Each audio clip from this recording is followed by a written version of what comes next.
tiempo Para que te des cuenta, por si para que acaso. me dé cuenta, dice. Para que me dé cuenta de que a Manolo está muy mayor ya y se le olvida Y apretar los olvidado botones que tiene que apretar. el recording. Eh, bueno, pues eso, estábamos hablando de que para la gente que todavía tenga edad de recordar cuando era joven en aquellos tiempos en los cuales todavía salía a tomarse unas cañas con los amigos y unos alcoholes con los amigos, hubo un determinado momento en el que el ocio tradicional a consumir en barra de bar o en terracita de bar con los amiguetes, pues casi que desapareció porque se hizo inaccesible a partir de los años 90 para toda una serie de nuevas generaciones jóvenes que sustituyeron, pues eso, las quedadas en los sitios tradicionales de restauración por los improvisados picnics en los parkings de las discotecas, la compra de alcohol de garrafa o no de garrafa en los supermercados, y así veíamos un paisaje urbano cada vez más teñido de bolsas de supermercados con botellas de 1,5 litros, de 2 litros, de refresco y también de alcoholes, música a toda pastilla desde los coches y una sustitución improvisada de lo que hasta ese momento había sido un ocio más o menos, un ocio nocturno más o menos reglado, pues que estaba articulado a través del circuito de las discotecas, de los pubs, de los bares de copas, ese tipo de ocio, ¿no? Atrás había quedado los tiempos aquellos de las barras americanas y de esos sitios a donde iban los señoros en los años 70 con posibles a gastar el dinero en copazos de whisky caro y esas cosas que la historia de la novela negra española pues nos ha contado tantas veces, ¿no? Para que no lo haya vivido. Y por tanto, a partir de los años 90 entramos derrapando y sin frenos en una curva en la cual lo que básicamente se establece como una especie de patrimonio del ocio juvenil en toda España es un modelo abiertamente y decididamente que prescinde de cualquier contexto, no solamente de hostelería, es decir, el ambiente que te puede producir un determinado sitio, que puede ser más cálido, más acogedor, sino también incluso que llega a prescindir hasta la música como un elemento cohesionador. Por ejemplo, los conciertos de música en directo pues tienen una bajada importantísima en cuanto a asistencia de público. La música se convierte en un elemento secundario en realidad, salvo en determinados circuitos muy concretos que todavía resisten, y a lo que se circunscribe literalmente la sensación de diversión de fin de semana, que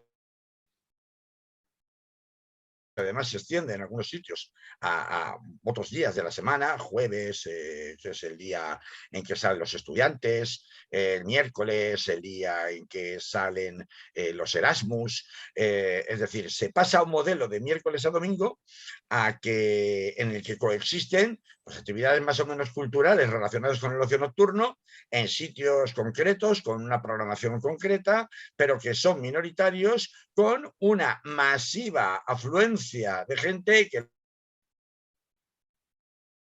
lo único que busca o lo único que circunscribe su modelo de ocio es al alcohol, las drogas y el sexo. No es nuevo, el alcohol, las drogas, el sexo, además relacionados con el mundo de la noche y de la música y del espectáculo, han estado relacionados toda la vida, pero ahora se convierte en un elemento masivo que hace un reduccionismo brutal de lo que son las relaciones sociales en el mundo de la noche. Y ese reduccionismo brutal pues nos lleva a que cuando, como consecuencia de la pandemia, y una vez se reducen las alternativas de ocio urbano masivo, como consecuencia digo, de la pandemia, se cierran los clubs nocturnos, se cierran las discotecas, los pubs, los lugares donde la gente se puede cerrar, se ponen restricciones por motivos sanitarios bastante importantes de aforo, no se puede consumir en barra, hay que estar sentado y no se puede bailar, provoca que pues la gente ya empezó en Madrid hace tiempo ya empezó en Madrid hace tiempo, pero en particular, aprovechando este pasado verano y las bondades del clima mediterráneo, pues sobre todo en la Mediterránea, de Barcelona hasta Cádiz, haya una estampida de personal que todos los fines de semana, en número de miles de personas. Antes esta clase de concentraciones de botellón solo se producían en el ámbito universitario por regla general y en fechas muy señaladas. Pues ahora en número de miles de personas, todos los fines de semana se concentra multitud de gente joven y no tan joven, que huye del espacio cerrado y reglado que ha impuesto el modelo pandémico, y en consecuencia de todo eso, pues nos encontramos o llegamos a extremos como el que hemos visto este pasado fin de semana en Barcelona, en donde cerca de 40.000 personas en la noche del viernes se concentraron en la Plaza de España, que es una explanada enorme, lo cual terminó en una considerable cantidad de disturbios y de detenidos, con saqueo y arrasamiento de tiendas, de restaurantes, etcétera, etcétera. A mí, cuando he visto las imágenes de Barcelona de este fin de semana, en donde ya hay un paso que va más allá de lo que hasta ahora habíamos visto, que es si se respetaban o no se respetaban las medidas de seguridad, que puede haber peleas en un momento dado como consecuencia de la alta ingesta de alcohol y la concentración de tanta gente sin ningún tipo de mínima coexistencia pacífica, pues siempre puede haber exaltados, gente que se le va a la pinza, las ha habido siempre en entornos más pequeños, como las discotecas y los clubs, por un quítame ya esa mirada, pues cómo no la va a haber también en una multitud tan grande, ¿no? Pero más allá de eso que ha existido siempre, es decir, de ese punto de cierta violencia contenida que puede estallar en cualquier momento, me ha llamado mucho la atención qué es lo que los chicos que intervinieron en el arrasamiento de determinados locales y restaurantes buscaban. Porque me ha recordado mucho que hace exactamente 10 años, en el mes de agosto de 2011, hubo un incidente, un estallido de furia relativamente parecido de la gente joven en Londres, que durante varios días estuvieron quemando y arrasando una parte de la ciudad, y aquello fue un estallido de cólera mucho más grande que el puntual que se haya podido ver aquí estos días en Barcelona, y respecto del cual los Mossos d'Esquadra hablan de que estaríamos ante delincuentes oportunistas, les llaman ellos, es decir, gente que no está conectada entre sí, que aprovecha el tumulto y el follón pues para desvalijar tiendas o para cometer pequeños robos, etcétera, etcétera, pero que no existiría, es decir, no obedecería a ninguna hoja de ruta en particular ni a ninguna organización en particular. Eso lo dicen el propio Mossos d'Esquadra, ¿no? Y me llama la atención, digo, ¿qué es lo que ahora se roba o se asalta aquí en comparación con lo que se saltó en Londres en 2011? Fíjate bien, Manolo, en Londres en 2011, a resultas de, en agosto de 2011, a resultas de el asesinato por la policía de un vecino negro de un barrio del norte de Londres, se produjeron tumultos de protesta que fueron derivando contra la violencia policial y racista, ya entonces, hace una década, ahora mismo, y acabaron derivando en toda una serie de ataques contra tiendas muy significativas del barrio que pertenecían sobre todo a grandes corporaciones. Es decir, que fue una violencia selectiva. No se atacó al tendero pakistaní de enfrente que te vende el kebab. Se atacó a la tienda de Sony, la tienda de Nike, es decir, se entraba a robar zapatillas, se entraban a robar consolas de videojuegos, se entraba a robar lo que era el arquetipo inaccesible para la mayoría de la gente del norte de Londres, el arquetipo del objeto de deseo, ¿no? Es decir, ¿qué me gustaría tener y no tengo? Pues unas Nike Jordan que valen Air Max, que valen 150, 200 euros, que yo por supuesto no me puedo pagar, entonces robo una zapatería. O robo, entro, asalto la fábrica de Sony y digo los almacenes de Sony y me robo todo lo que pueda, ¿no? En relación a la industria del entretenimiento, pues televisiones de alta gama, videojuegos, consolas, no sé qué, este tipo de equipos de sonido, etcétera, etcétera. Era, por tanto, esto lo que significaba el objeto de deseo de la juventud inglesa de aquel entonces, en el año 2011. Lo que quisiera tener y no podía tener, y en el estallido de rabia trata de conseguirlo, aquellos que efectivamente participan en esos saqueos. ¿Qué ha ocurrido en Barcelona? ¿Qué se ha saqueado? Las licorerías, las tiendas de licores. Lo que se ha asaltado es el licor, el alcohol. Cuando las propias autoridades, no solo policiales, sino políticas de Cataluña, salen a decir esto no puede tener solo una respuesta policial, tienen toda la razón del mundo.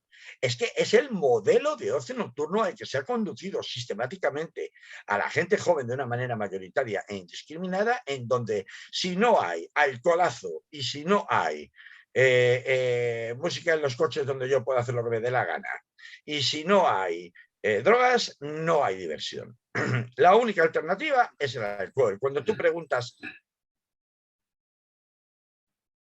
y ha habido bastantes entrevistas que se han hecho a algunos de los participantes en estos macrobotellones de estas últimas semanas, y les preguntas qué quieren y por qué se concentran y si no es peligroso o no es incómodo estar tanta gente sin ninguna infraestructura, por ejemplo, sanitaria, etcétera, etcétera. 40.000 personas es mucha gente, Manolo. 25.000 personas que hubo el día siguiente en la playa es mucha gente, es decir, es más que cualquier festival de música normal y corriente o en ese entorno, en un solo día, me refiero, pero sin la dotación de infraestructuras de protección civil que se necesita para organizar de una manera medianamente saludable y segura este tipo de eventos más allá de la pandemia. Pero estamos hablando, Carlos, de la totalidad de la juventud, de una parte mayoritaria, de mucha juventud.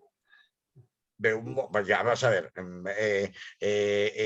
tratar de hacer... claro, tú has dicho que son 25.000 personas, que son muchas, pero en Barcelona hay mucho más de 25.000 jóvenes. Claro, ya, si quieres salen 2 millones como en la diada. No, entonces, no, claro, me refiero no de personas, sino de jóvenes de esa edad.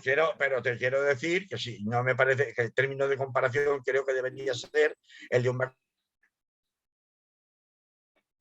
festival de música, en donde efectivamente puede haber una concentración similar de personas jóvenes, pero existe una infraestructura de protección civil, de puestos de Cruz Roja, etcétera, etcétera, de baños públicos, etcétera, etcétera, que permiten de una manera relativamente segura llevar a cabo una concentración de semejante calibre, que es una concentración muy alta de gente, independientemente de que eso represente un 1%, un 2% o el tanto por ciento X que sea de la población de Barcelona. Pero la realidad es que existe. Y esta es la prueba, cuando he hecho la comparación entre qué buscaban asaltar los manifestantes de Londres hace una década y los mismos manifestantes jóvenes en Barcelona una década después, y aquí resulta que lo que se trata de asaltar es el alcohol.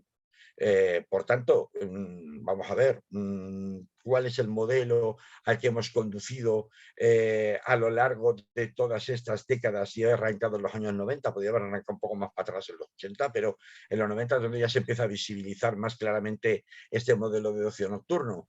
Un modelo de ocio nocturno que se repite sistemáticamente en todas las grandes capitales, porque aunque no con los disturbios finales que se produjeron este fin de semana en Barcelona, pero también ha habido altísimas concentraciones y las lleva viendo durante todos los fines de semana al lado del barrio universitario de Valencia, en la Plaza de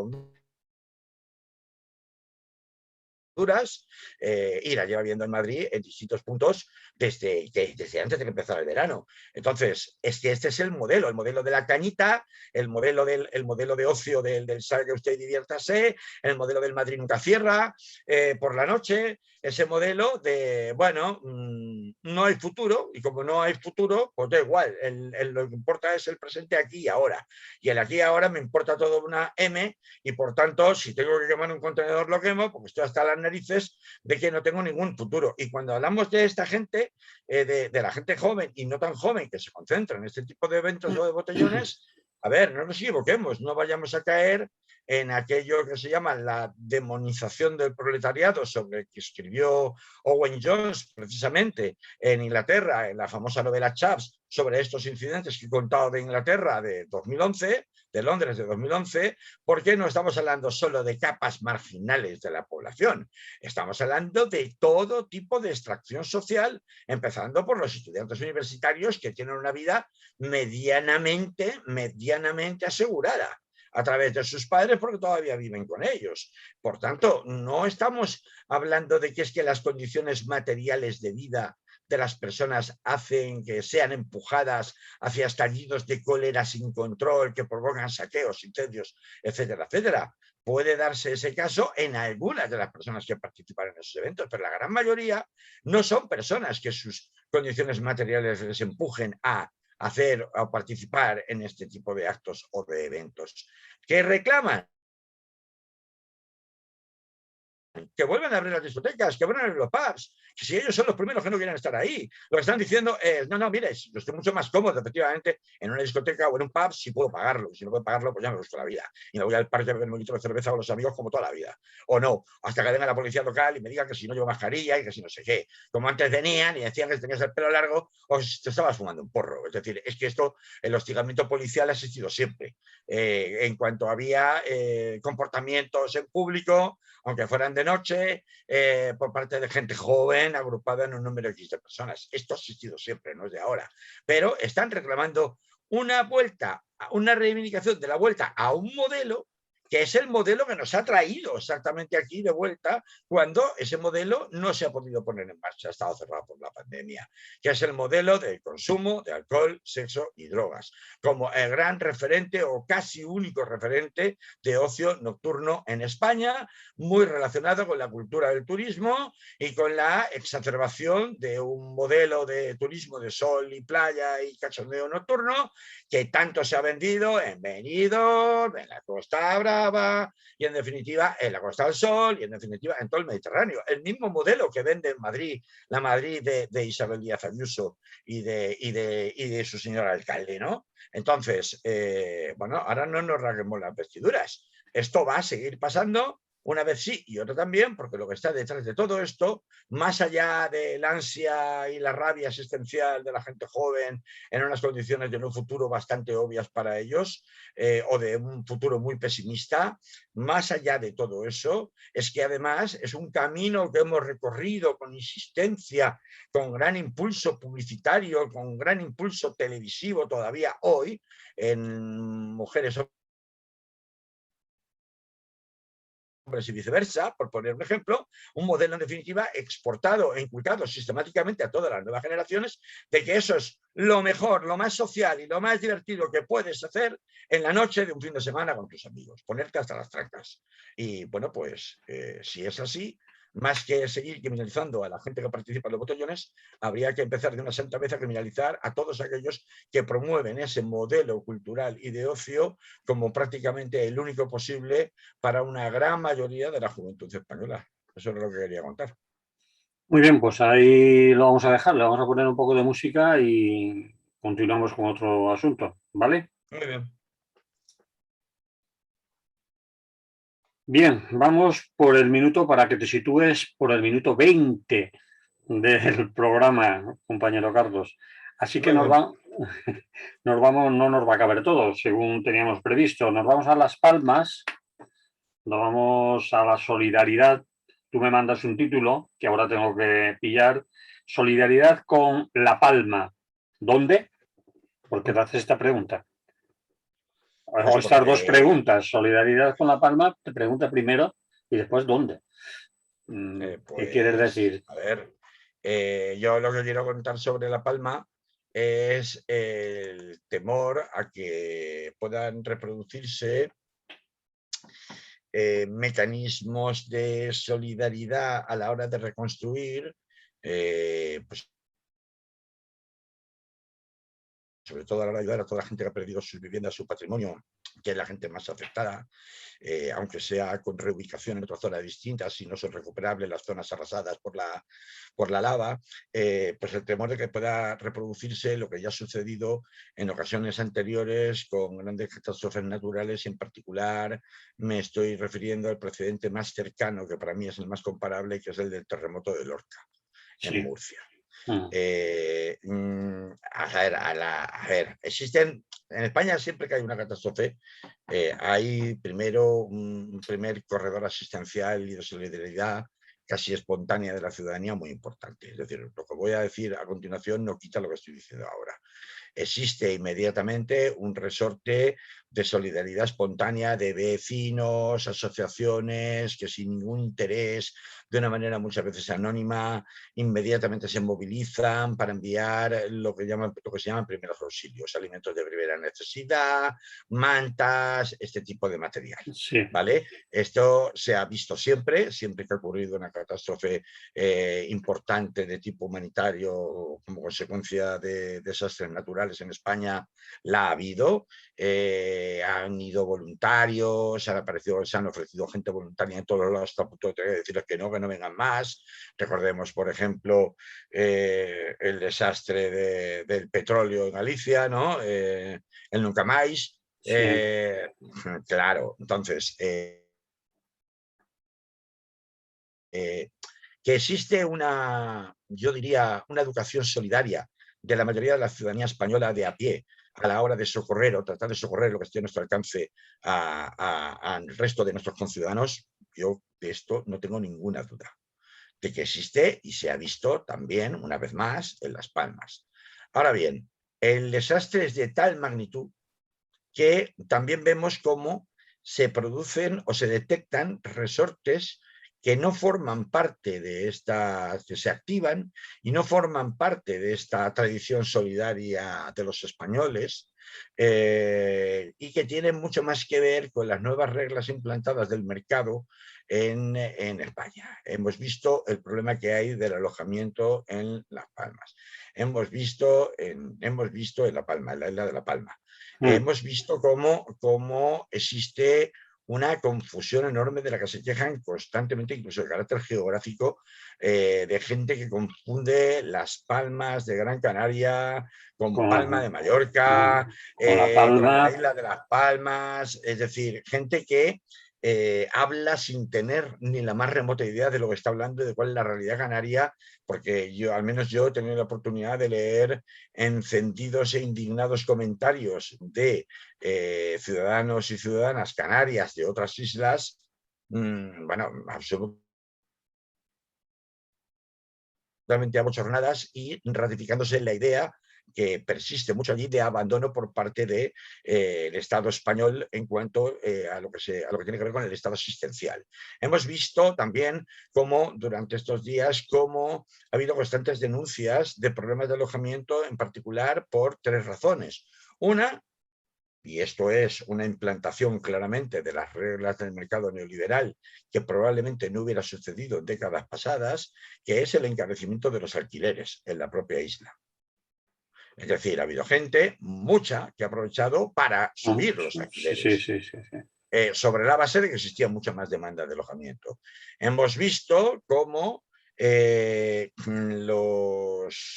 cuando se ha tratado de hablar con los bancos para que permitieran alquileres puntuales durante un tiempo en pisos vacíos, resulta que de casualidad allí no hay pisos vacíos. No hay pisos vacíos porque lo que hay es bloques de apartamentos turísticos en masa. Otra consecuencia más de los determinados tipos de modelo de explotación económica que impulsamos y que luego tiene consecuencias cuando ocurren cosas como estas. Ahora resulta que tampoco hay espacio suficiente y hay unas enormes dificultades de tipo jurídico para tratar de anular reservas de esos complejos de apartamentos turísticos que permitirían aliviar sustancialmente, porque, vamos a ver, llevamos ya 7 días, las personas no pueden vivir indefinidamente en un polideportivo o en un complejo militar. Habrá que darles una solución habitacional.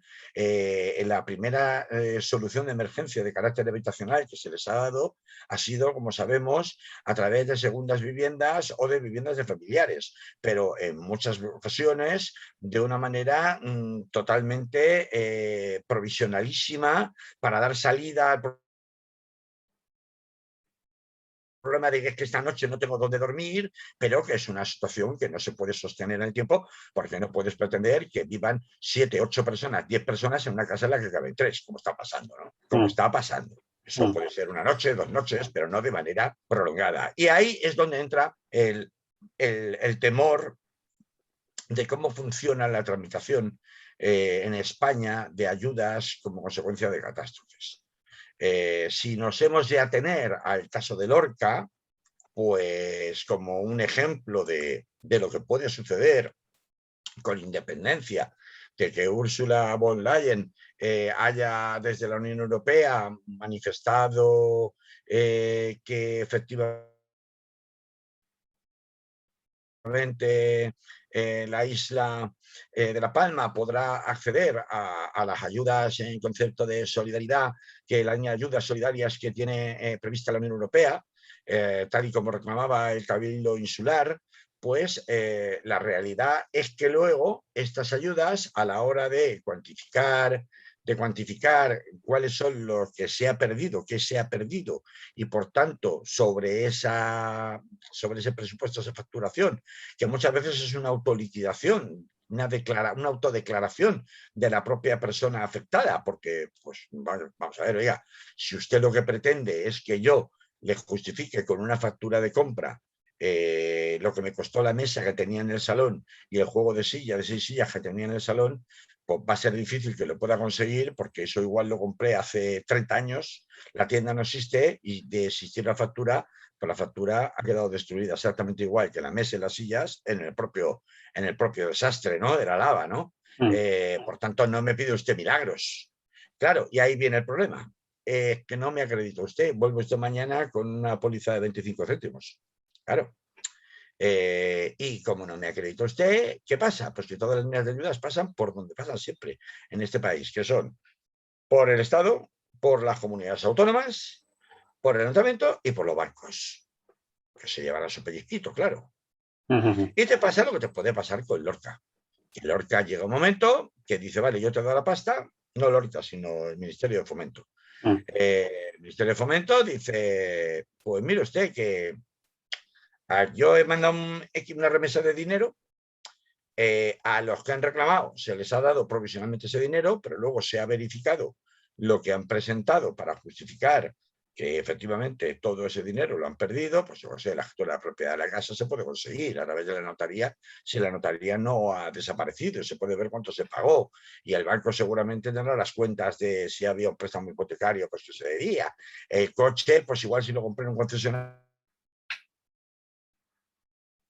pues igual lo puedo acreditar también. El mobiliario, pues bueno, pues ojo de buen cubero, ¿no? ¿Cuánto había allí? Pero claro, si había las joyas de la abuela, si había no sé qué que no estaba asegurado, etcétera, etcétera. ¿Y entonces qué ocurre?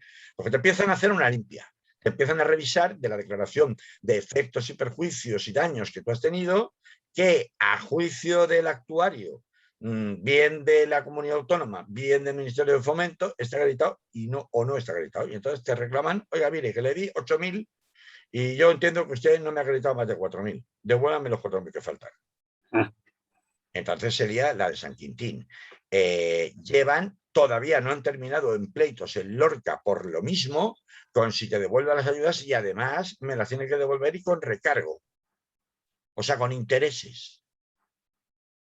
Y con pleitos y más pleitos y más pleitos y más pleitos desde 2011, que fue el terremoto de Lorca. Estamos en 2021. No se nos olvide la extraordinaria burocratización que tiene toda la tramitación de ayudas que dependan de la administración pública en este país. La lentitud con la que se tramitan y resuelven, aunque se puedan haber desembolsado en todo o en parte provisionalmente al inicio por la cuestión de urgencia, que es siempre una cuestión de presión política, pero que luego está sometida a inspección y a revisión. Y ahí es donde vienen los grandes problemas. Es decir, para la pobre gente de la isla de La Palma, que ha perdido todo, lo que viene ahora son 20 años de maldición. Porque se van a pasar 20 años entre pitos y flautas metidos en tribunales contra la administración pública. A pesar de las buenas palabras del presidente, de aquí y de allá y de todas las autoridades, que nadie se va a quedar atrás, que no os vamos a abandonar, que contéis con nosotros, bla, bla, bla, bla. A pesar de todo.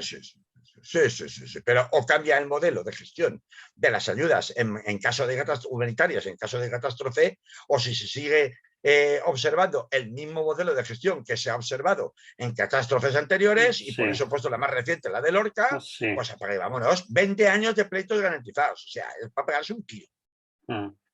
Porque el tío que tiene una explotación de plátano, de plataneras, como mucho del negocio de la isla de La Palma, y la tiene asegurada por un valor X, pues podrá tener una justificación de he perdido tanto, porque lo tenía asegurado por tanto.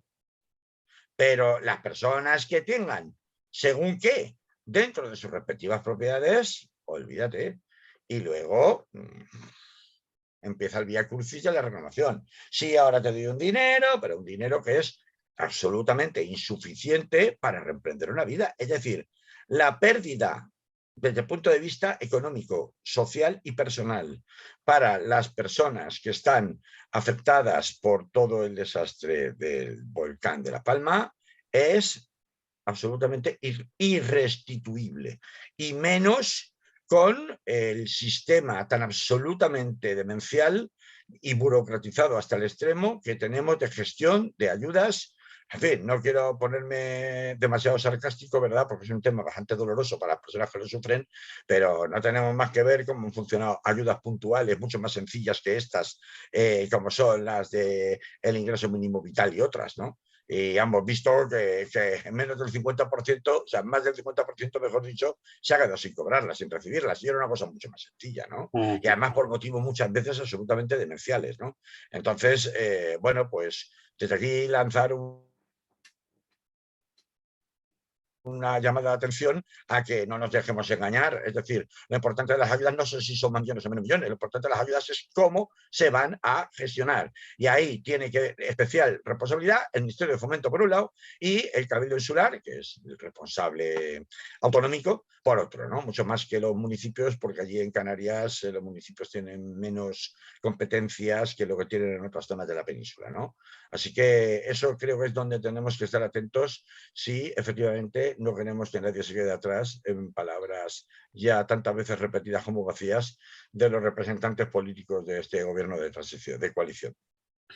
Pues ahí lo dejamos, ¿de acuerdo? Claro que sí.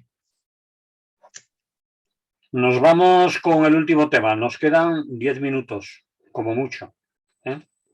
Así que va a ser el último, aunque no debía de serlo. Puigdemont Pues y... no sé si irme a a Alemania o a Puigdemont. para jugar a diversión con banderas. Yo le llamo diversión con banderas y tiene su razón de ser, porque en la quiniela de coaliciones que hay en Alemania resulta que en función del color del partido político te sale una bandera u otra, entonces a las coaliciones les llaman, pues hay una coalición que se llama Kenia, otra coalición que se llama Jamaica, otra coalición que se llama, no recuerdo ahora cómo. Semáforo, correcto, ¿no? Entonces por eso decía lo de diversión con banderas, como la célebre serie de televisión Big Bang Theory, ¿no? Que tenía una sección muy jocosa sobre el tema de las banderas, ¿no? No sé si irme a diversión con banderas o irme a hablar de Puigdemont. Casi me voy a ir a hablar de Puigdemont, fíjate lo que te digo, porque pues sobre las coaliciones apuran 10 minutos. Apuro. Sobre, fíjate, igual la gente se lo hubiera pasado mejor con el tema de las banderitas alemanas, pero como realmente la cosa está tan abierta, pues hombre, creo que tenemos oportunidad seguro de volver a hacer diversión con banderas en Alemania, igual por la próxima semana, cuando la cosa está un poco más clara, respecto de las coaliciones que se pueden producir, y por eso creo que esta semana me voy a quedar con el tema Puigdemont, pero me voy a quedar con el tema Puigdemont, que no quiero aburrir ya, porque en fin, la gente que no participa de las incidencias del señor Puigdemont y del independentismo catalán, pues estará harta del temita, pero yo había propuesto un titular, Manolo, tú lo tienes ahí, léelo. Sí, lo de Puigdemont y el ridículo. Y el ridículo español que rápidamente el propio Puigdemont y, por supuesto, inmediatamente todos sus voceros independentistas han comenzado a repetir sistemáticamente, ¿no? Desde el momento que ha sido puesto en libertad, ¿no? Yo he estado escuchando muchas cosas, algunas de ellas entiendo, de las que disiento bastante estos días en la propia Radio Clara, Manolo, la verdad. Y escuchaba ayer a Rafa Cid, escuchaba también la tertulia que se produjo aquí el viernes y, hombre, cosas hay que tratar en lo posible. Entiendo que es complejo desde el punto de vista jurídico todo este embrollo judicial que existe en relación a si hay o no hay impunidad de Puigdemont o la deja de haber, pero hay que tratar de dar una explicación un poquito más rigurosa respecto a lo que se cuenta a la hora de interpretar o analizar. Por ejemplo, yo no estoy nada de acuerdo con que esto, con lo que Puigdemont, más allá del mismo grado de aceptación que tenía, como afirmaba Rafa Cid, que bueno, lo había vuelto a convertir en un referente del nacionalismo. Yo lo dudo bastante porque, y esto creo que es en realidad lo que más puede importar a los oyentes que no tienen un interés especial en la cuestión independentista catalana, porque la mesa de diálogo estaba muy blindada. Es decir, ya sabemos que en política, pues muchas de las declaraciones que se hacen para venderlo a los tuyos, ¿no? Para que te escuchen los tuyos. Y es verdad que el que queda en un papel funesto, aunque no en los términos en los que se ha dicho, es Llarena y el Tribunal Supremo. No en los términos en los que se ha dicho, porque hay que leer bien la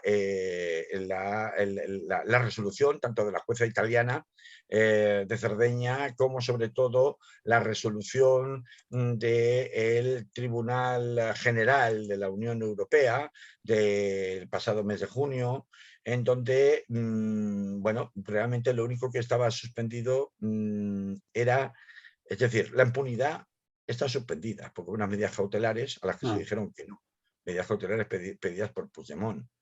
Sin embargo, con una reserva. No se mantiene la impunidad cuando se trate de desplazamientos del lugar de residencia del señor Puigdemont a los actos propios de su condición de diputado. Más allá de eso, hay una serie de consideraciones en el auto, por esas razones por las que la jueza italiana decía que estaba bien detenido, que la orden en principio no estaría suspendida sobre la base de que no hubiera impunidad. No había impunidad en el viaje a Cerdeña.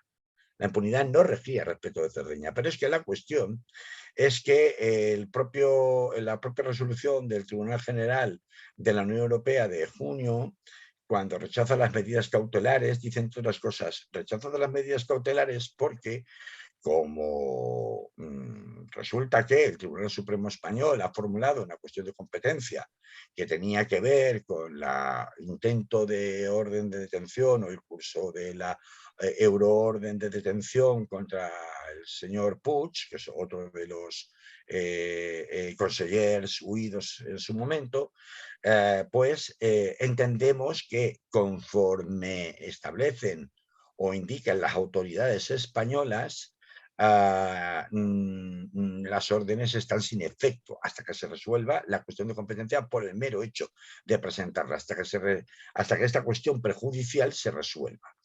Y la pregunta es, vamos a ver, Llarena no sabía que y el Tribunal Supremo no sabían que el Tribunal General de la Unión Europea se había manifestado en estos términos. Es decir, Puigdemont,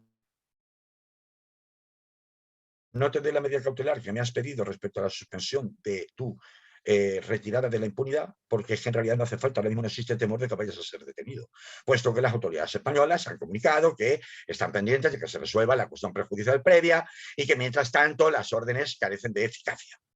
Entonces, ¿cómo es que cuando es detenido Puigdemont sale inmediatamente en tropel el Tribunal Supremo y todo su séquito mediático a insistir con que las euroórdenes estaban vigentes? Bueno, pues la única explicación posible es la de que la abogacía del Estado, que es la que interviene procesalmente ante el Tribunal General de la Unión Europea en nombre del Estado español es quien comunica esa interpretación de que con la presentación de la cuestión prejudicial las órdenes están suspendidas. Por eso el Tribunal Supremo, que no se entera de lo que, por lo que parece, o no se habla,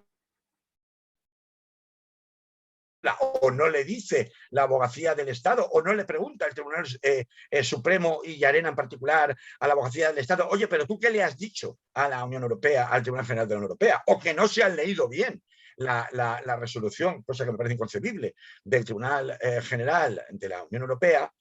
Insiste con que las órdenes están vigentes durante varios días y, sin embargo, la jueza italiana, interpretando lo que dice literalmente el Tribunal General de la Unión Europea, dice, no, mire usted, o sea, yo en estos términos no le puedo detener, porque es que la orden no está vigente, que es lo que ha sostenido desde el primer momento la defensa de Puigdemont.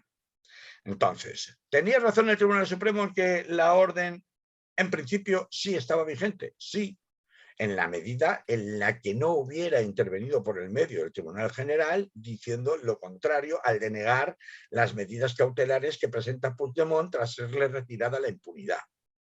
¿Hace el ridículo el Estado español? Sí.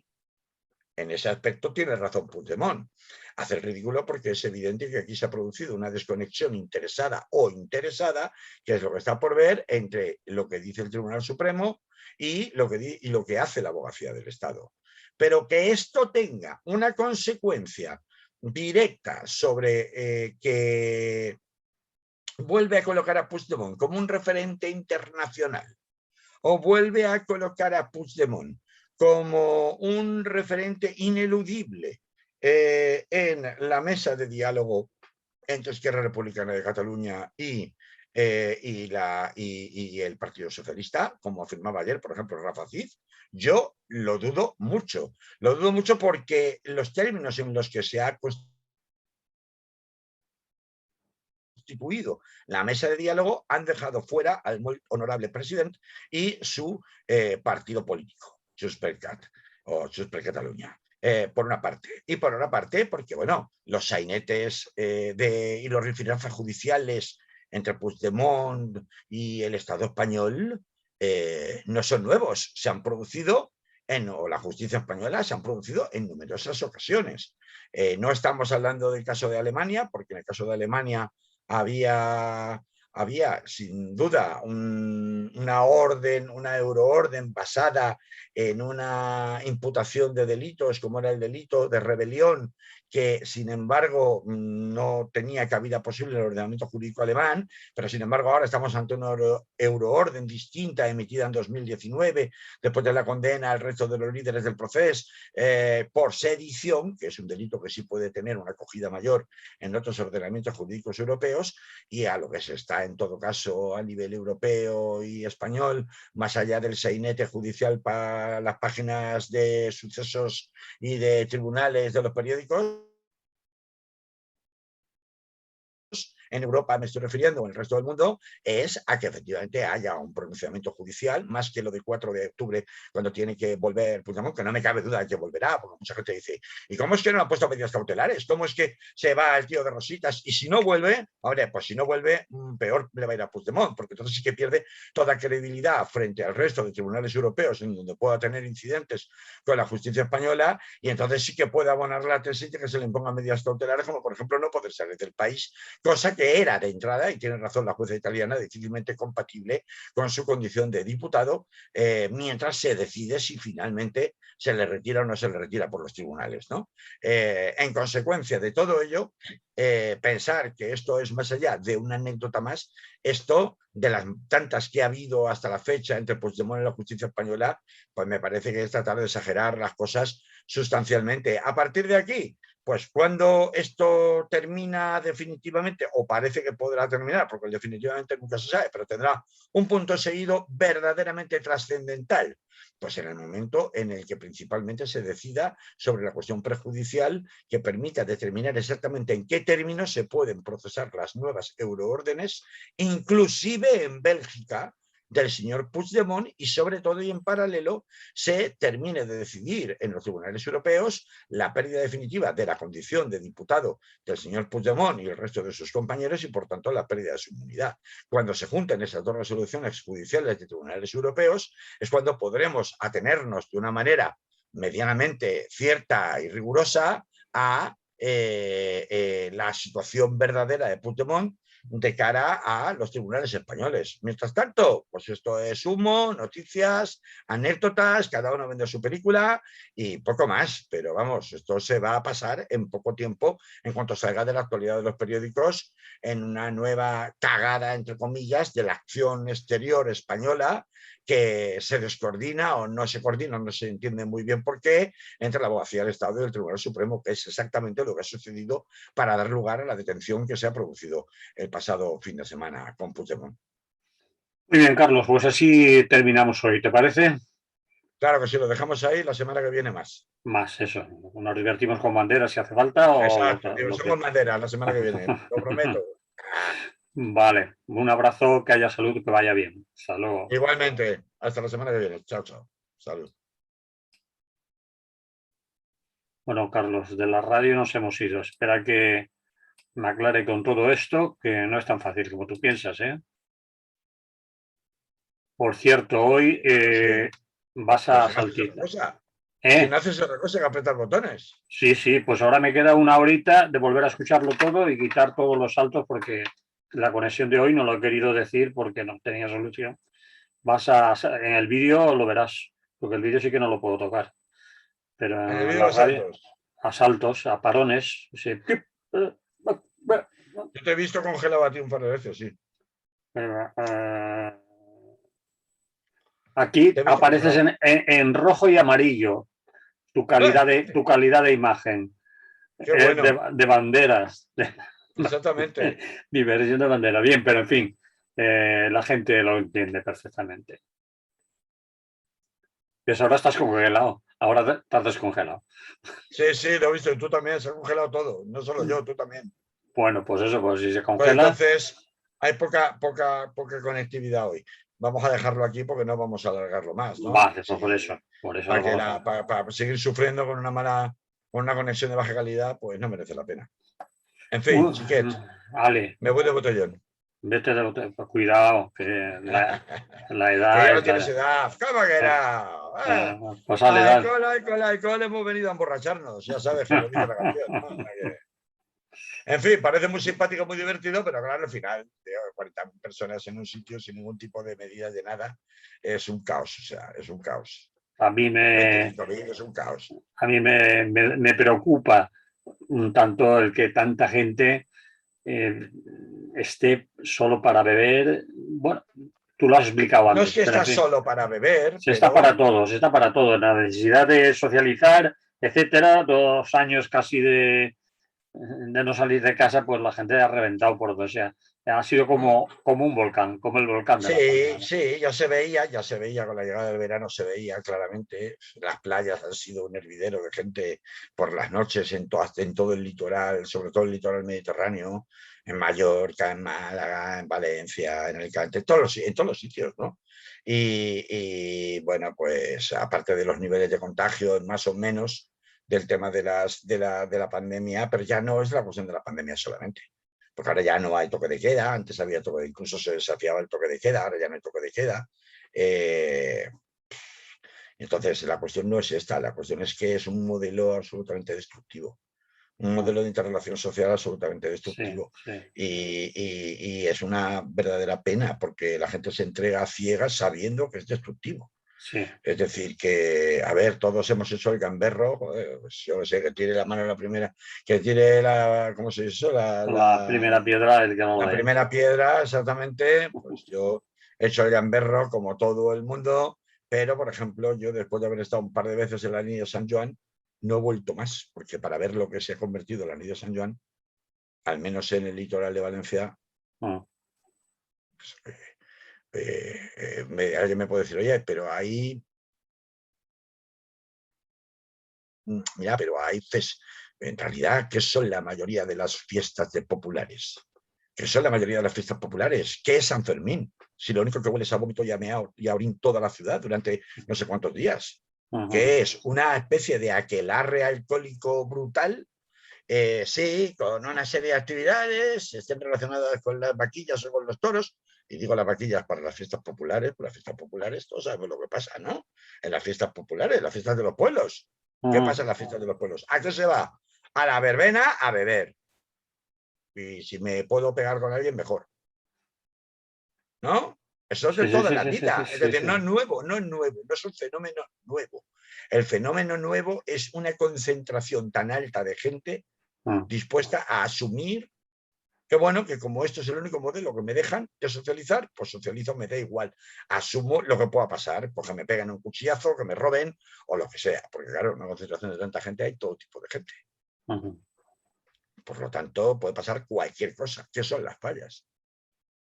Sí, alguien me dirá, hombre, no, pero las fallas tienen toda una programación cultural alrededor y el arte fallero en sí mismo, pues tiene una... Y no todo el mundo, ya. ¿Y las carpas qué son? ¿Qué son las carpas? ¿Qué ha sido toda la vida para la gente joven las fallas? Salir de Cuba litros. Por lo menos cuando digo toda la vida, me estoy refiriendo de 30 años para acá. De los 90 para acá.